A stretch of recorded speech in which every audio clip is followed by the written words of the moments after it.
News when you want it with Bloomberg News Now. I'm Karen Moscow. And I'm Alexis Christoforous. Here are the stories we're following today. All right, Alexis, and what we're seeing in oil comes as fighting escalates in the Middle East. U.S. Central Command says it had completed a 9th straight evening of attacks targeting Iranian command centers, maritime capabilities, missile and drone launch sites, and communications networks. President Trump spoke to reporters at Joint Base Andrews.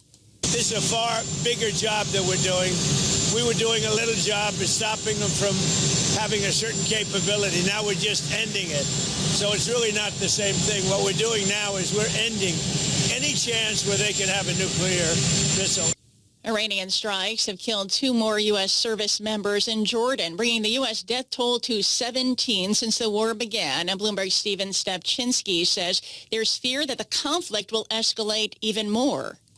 So before it was really with the tit-for-tat attacks, you saw the U.S. and Iran targeting military assets, but now you're seeing them start to target energy assets. Kuwaiti facilities have been targeted over the weekend. There's also more countries are having to intercept drones as well. And so there is this fear that this could spiral into a wider regional conflict like we saw in March, where Iran was targeting and succeeding in attacking and damaging oil refineries, liquefied natural gas plants. And if that happens, it's no longer a question as to how long it takes for Hormuz traffic to get back to normal.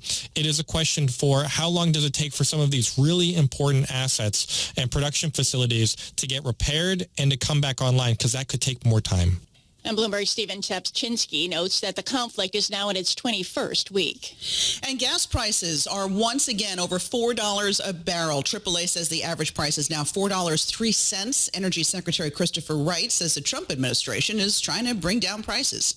Gasoline prices today are more than $1 a gallon cheaper than they were 4 years ago under the Biden administration. And we'll do everything we can to drive them further down in the weeks and months ahead. Energy Secretary Christopher Wright made those comments on ABC's This Week. You can catch the program Sunday afternoons right here on Bloomberg Radio. In Europe, Alexis, it's yet another changing of the guard in the UK. Andy Burnham will take over as Britain's new prime minister today. And we go to London and get the very latest with Bloomberg's Ewan Potts. Ewan, good morning. Karen and Alexis, a new Prime Minister for the United Kingdom, Andy Burnham, will meet King Charles at Buckingham Palace later this morning to ask his permission to form a government.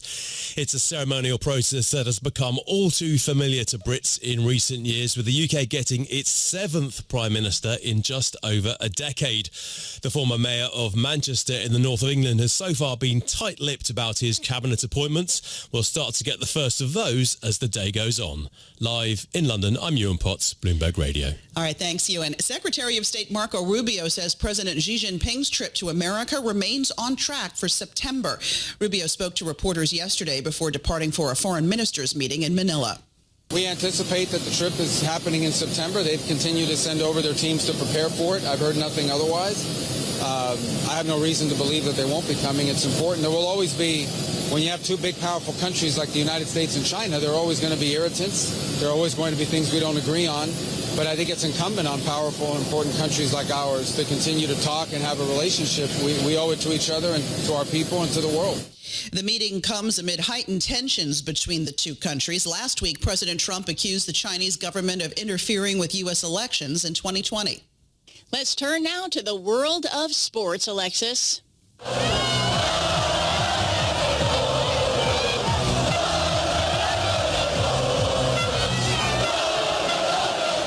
In Madrid, they've been celebrating overnight after Spain became the World Cup soccer champions once again. And Bloomberg's John Stashower joins us live with the latest. John, good morning. Good morning, Karen. The World Cup played over these last 5 weeks in 3 North American nations. Vastly successful, never an empty seat, plenty of star power, so many great games. The final at MetLife Stadium cannot be called that. It was so one-sided as Spain outshot Argentina 20-1, but it stayed tied until Spain finally scored in the 106th minute to win 1-0, and Spain won the World Cup for the second time ever, denying Argentina a second in a row, denying Lionel Messi the storybook finish in his almost certain final World Cup game. Karen, Alexis? Well, John, soccer was not the only big event that captured the attention of sports fans yesterday. That was the Open Championship Golf, not decided until the final hole.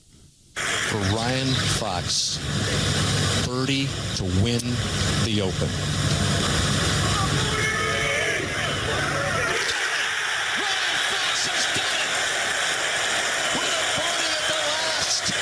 New Zealand has another major champion.